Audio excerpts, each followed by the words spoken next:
Last night on Mad Money, Jim asked Applied Materials CEO Gary Dickerson what the company can do to alleviate the chip shortage. Here's what he said. We've also been investing not only in the United States, $500 million in our Meta Center investment in New York. We've been investing in our operations, our supply chain, our talent, all parts of our infrastructure. So, Jim, we're ready to go, but it does take time. Now, Jim, we got another headline out of Nikkei that the chip shortage is beginning to impact Mac and iPad production. Yeah, I mean, this is all pretty incredible because there's been, if you listen to Applied Materials, a big investment. Applied Materials, by the way, is the largest, and they have all the machines you want, so it's not really them.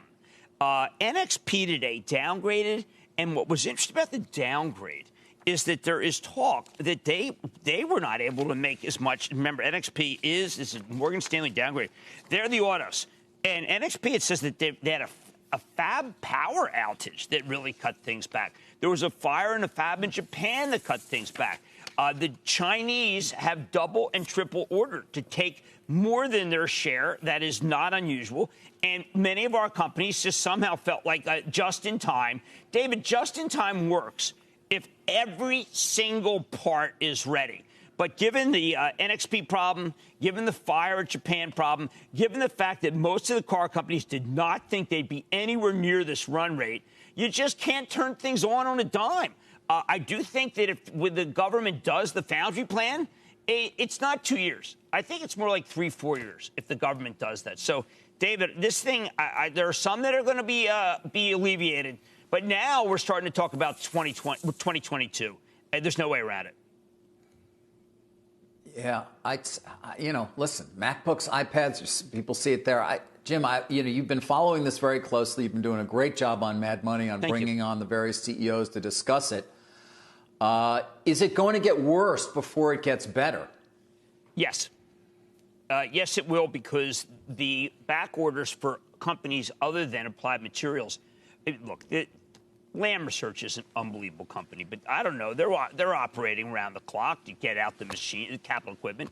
They can't do it. We have to see.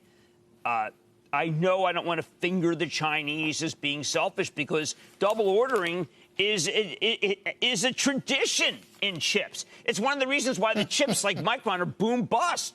But we didn't double order. They double ordered. And if they cancel some orders, then I think we'll be okay. But they kind of have us, the Chinese. They have us. They were smart. So, yeah. We went for no inventory. They love inventory like we used to. So the only thing that would alleviate it is if the Chinese decided, you know what, we don't need to double order. And right now, they're in such a great position. They're producing so many cars there. So, David, it's trade war. It's trade war in another way that we don't talk about. No, and it's another area of significant tension with the Chinese. Yes. I mean, you can add it to, obviously, what's going on in the South China Sea. You can add it to the everyday drumbeat in terms of Taiwan. You can add it to, obviously, the enormous amount of spying that they continue to do on David, stealing of our intellectual property, Carl. It's worse. I mean, if you're Chinese, if you want to be, if you're a China file, it is worse than it was under Trump. No love. Shepard Smith here. Thanks for watching CNBC on YouTube.